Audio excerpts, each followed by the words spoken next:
It was a quiet Sunday morning in a small town where time moved slowly, and the rain tapped gently on the stained glass windows of an old church. The streets were mostly empty, just the sound of raindrops and the occasional car splashing through puddles. Inside the church, the warm glow of candles lit up the pews, but only a few people had come in that morning: an elderly couple holding hands, a woman humming softly to her baby, and the pastor adjusting his notes near the pulpit. Then the doors creaked open. An older man stepped inside, shaking the water from his coat. His clothes were plain and slightly worn, his boots still damp from the walk. He moved slowly, like someone carrying more than just years on his back. His shoulders were heavy, his eyes tired. Without a word, he walked down the side aisle and took a seat in the very last row. He didn't look up, he just bowed his head, as if the weight of the world sat right there with him. No one turned around. No one knew him, but if they had asked, they would have learned his name was Henry Walker, a war veteran who hadn't stepped inside a church in many, many years. Life hadn't been kind since the war. He'd lost more than friends out there. He'd lost pieces of himself. But something had pulled him here today. Maybe a memory, maybe hope, maybe one last quiet prayer. Henry sat in the back pew, barely breathing, the soft creak of the wood beneath him the only sound besides the rain outside. His hands rested in his lap, rough and calloused from years of hard work and harder days. As he closed his eyes, memories came flooding in like waves he couldn't stop. Afghanistan. The heat, the noise, the fear. Faces of young soldiers who never made it home. Nights when gunfire filled the air, and mornings when silence was almost worse. Henry had been a leader, strong and focused, the one others looked to. But deep down he had carried his own fear and guilt, so much guilt. He came home to a different kind of battle, bills piling up, nightmares that stole his sleep, a wife who tried to understand but couldn't, and 2 children who slowly drifted away from him. They stopped calling, stopped writing. He didn't blame them. He wasn't the same. Eventually, everything slipped through his fingers: his job, his marriage, even his sense of purpose. Now he lived in a shelter downtown, where no one asked questions, and no one really looked you in the eye. He hadn't come to this church expecting anything, just silence, maybe a little warmth. But sitting there, under the soft hum of old lights and distant hymns, Henry whispered a quiet prayer only he and God could hear. "Please," he said, his voice trembling, "just give me one sign I haven't been forgotten." And then, he waited. The soft chime of the church bell faded as Reverend Thomas stepped up to the pulpit. He was new to the town, younger than most expected, with kind eyes and a quiet voice that still carried a weight of experience. The congregation leaned in as he opened his Bible, ready to begin his sermon. But then, he paused. His eyes swept across the small room, as if searching for something or someone. "I was going to speak about gratitude today," he said slowly, his voice a little unsteady, "but something's been on my heart all week. I want to tell you a story instead. It's about a man I met a long time ago, a soldier, a hero." Henry's heart skipped a beat. The pastor's gaze drifted toward the back of the church, but it didn't land on anyone in particular. "His name," the pastor continued, voice thick with emotion, "was Henry Walker." Henry went still. No one else reacted. No one knew, but inside his chest tightened. He gripped the edge of the pew as the words sank in like a rising tide. The Reverend went on. "Years ago, I served as a military chaplain in Afghanistan. One morning, while we were moving through a village, we were ambushed. I remember diving behind a wall, unarmed, panicked. Then, a soldier pulled me out, dragged me through the dust, bullets flying. That man was Henry." The church was silent now. Every eye was on the pulpit. "I never saw him again," the pastor said. "But I never forgot him. I don't even know if he's still alive. But he saved my life." Henry's hands trembled. The name he thought the world had forgotten was now echoing from the pulpit of a small-town church, spoken with reverence, spoken with love. And he was sitting right there. Reverend Thomas kept speaking, but his voice softened, almost as if the memory hurt to hold. "After that day," he said, "I tried to find him. I asked around, checked records, nothing. It was like he vanished. And I always wondered if he made it home." He looked down for a moment, his fingers resting on the edge of the pulpit. "This past week, I couldn't stop thinking about him. It felt like something was telling me to share his story today. I don't know why, I just knew I had to. Maybe it's just for me, maybe for someone else. Henry's eyes burned, and his throat tightened. He wasn't used to tears, not anymore, but they threatened to fall. I don't know if he's alive, the pastor continued, voice thick with emotion, but if somehow by some miracle he hears these words, I just want him to know. I never forgot him. Henry's breathing grew shallow. It felt like the air had left the room. He slowly stood, meaning to slip out the side door. Maybe get some fresh air, maybe cry where no one could see. But before he could take a step, a tiny voice stopped him. Are you the soldier?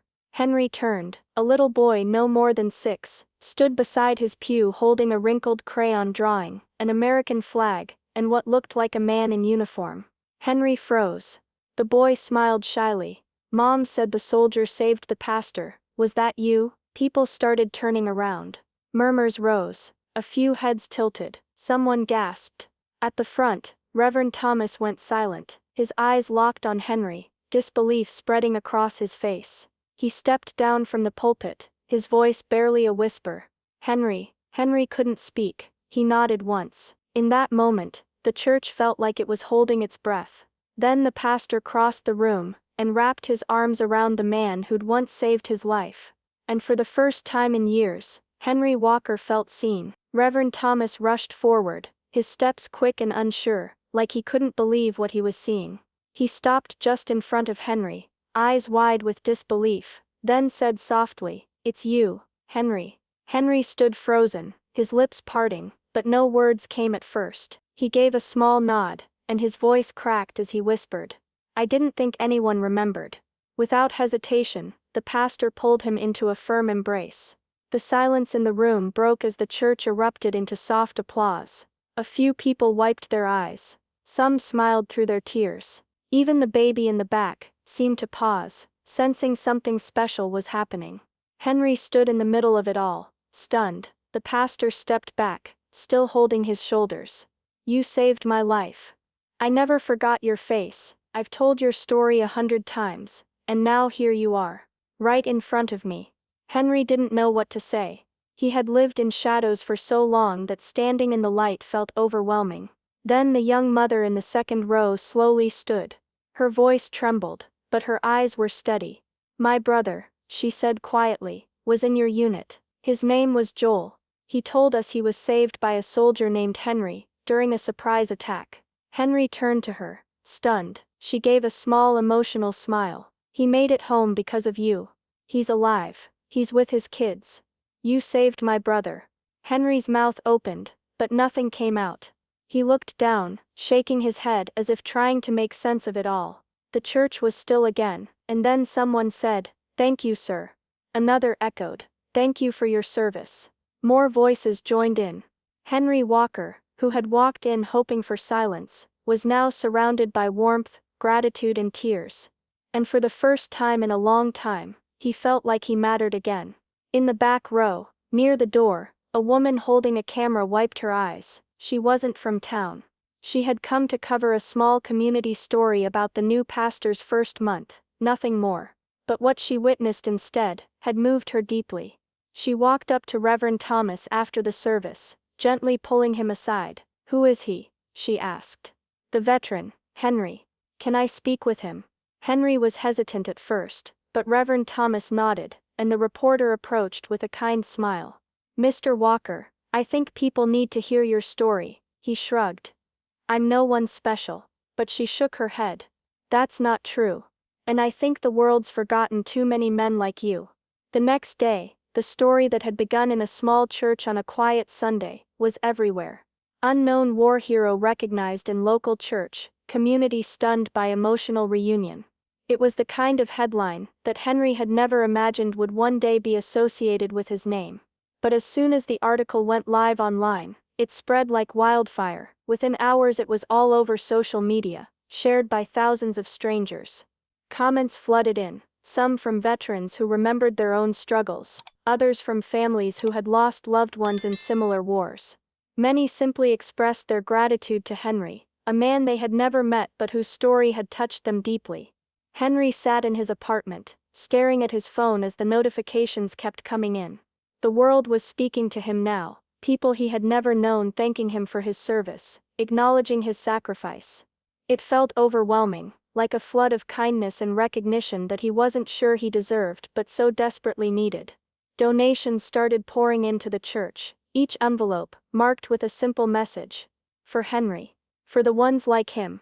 The church found itself in the middle of a movement, a wave of support for not just Henry, but for all the veterans who had been forgotten, pushed aside, and left to struggle alone.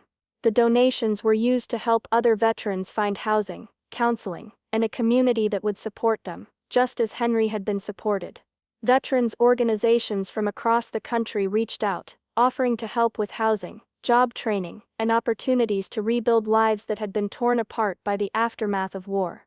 Henry was contacted by counselors, who wanted to help him with his PTSD, by groups that provided job opportunities, and by families who simply wanted to say thank you. But the most unexpected moment came a few days after the story went viral. Reverend Thomas, who had witnessed the transformation firsthand, received a call, then another, and another. It was Henry's children. They had seen the article. His daughter, his son, they were all grown now, living in different states, and had never fully understood the weight of their father's silence all these years, but that article had reached them. They had read about their father, about the man they had lost touch with, and now they wanted to reconnect. Reverend Thomas smiled as he handed the phone to Henry. "It's your daughter," he said softly. "She wants to talk to you." Henry's hands trembled as he held the phone to his ear. He didn't know what to expect, but as he heard his daughter's voice on the other end, a wave of emotion washed over him. "Dad," she said, her voice hesitant at first, then growing stronger. "I saw your story. I'm so sorry I wasn't there." Tears welled up in Henry's eyes, and he could barely speak. The years of silence, the distance, all seemed to melt away with the sound of her voice. They talked for hours, catching up on lost time, reconnecting in a way that felt almost impossible just a few days ago. The church, inspired by what had happened, took it a step further. They launched a new program in Henry's name, the Henry Walker Initiative, designed to provide support for homeless veterans like him. It wasn't just about giving them a place to stay, it was about offering hope, dignity, and a sense of belonging to those who had served and were now struggling in silence. What had started as a single quiet prayer for peace in the heart of a lonely man had grown into something much bigger. It had become a movement, a spark that ignited a chain of events that would not only change Henry's life, but the lives of countless others who had once felt forgotten. Weeks went by, and the chill of early spring began to fade, making way for the warmth of the season. The first blooms of flowers pushed their way through the soil, and the sun, which had once seemed so distant, started to shine brighter. For Henry, this change in weather mirrored his own shift. No longer did he find himself wandering the streets, searching for a place to rest his tired body. The shelter he once called home was behind him, thanks to the kindness of the church, and the support that flooded in from strangers, who now saw him as more than just a man left behind by the world. He had found a small apartment, just a few blocks from the church. It wasn't grand or fancy, but it was enough. A clean, warm space that finally felt like his own. The apartment didn't have much on the walls, just the bare essentials, but there was one thing that stood out, a crayon drawing from the little boy who had first spoken to him in the church. It was a simple picture, nothing more than a flag with stripes in red, white, and blue, and a stick figure in green that Henry could only guess was meant to be him.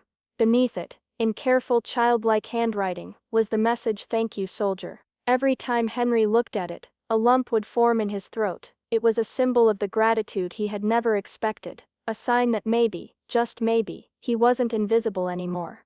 For the first time in years, Henry's days felt different. He no longer avoided the mirror. He no longer hid from the reflection of the man he had become, a man shaped by the war, by the years of loss and isolation. He didn't pretend anymore that those scars didn't exist, but now, instead of running from them, he learned to accept them, to look at them with a new understanding. And more importantly, he no longer felt like he was forgotten, he felt seen. Henry had begun reconnecting with his children. Slowly, piece by piece, they were rebuilding the bridge that had been broken for so long. His daughter visited the most. She would come by with a smile that held so much hope, bringing photos of his grandchildren, telling him about their lives, and asking him questions about the war. Sometimes they would sit together in quiet moments, just the two of them, as she learned more about her father than she had ever known. There was no rush, no pressure, just small steps forward, but steps that mattered. Every Sunday, Henry still sat in the same pew at the back of the church, but this time it was different. He wasn't alone anymore. Sometimes it was Reverend Thomas sitting beside him, offering a quiet word, or just a shared moment of peace. Other times, it was the little boy, now growing more confident, holding his mother's hand as they sat down together. And often, his daughter would join him, sitting next to her father, her presence, a comforting reminder of the family they were rebuilding. The church, too, had changed. It wasn't just a place of worship anymore. It had become more, it had become home. The congregation no longer just nodded at Henry with polite smiles. They stopped to talk to him, to ask how he was doing, to share stories of their own lives. Some even addressed him as Mr. Walker, a title he had never heard before, but found strangely comforting. It felt like respect, like he was no longer the forgotten soldier, but someone whose story mattered. And so, as the choir's voices lifted in song, and the sunlight filtered through the stained glass windows, Henry realized that what had started as a quiet prayer for peace had become something so much greater. He had come to that church, hoping for a moment of solace, thinking the world had forgotten his name, but instead, his name had echoed through those walls, through the voices of people who now saw him, not just as a soldier, but as a man. And the narrator's voice returned, warm, full of grace. He came in to pray, thinking the world had forgotten his name. Instead, his name echoed through the walls of grace. If this story touched your heart, don't forget to like, comment, and share it with someone who needs a reminder that kindness, faith, and second chances still exist. And if you want to hear more powerful emotional stories like this one, make sure to subscribe to the channel and turn on notifications so you never miss a moment of hope and humanity.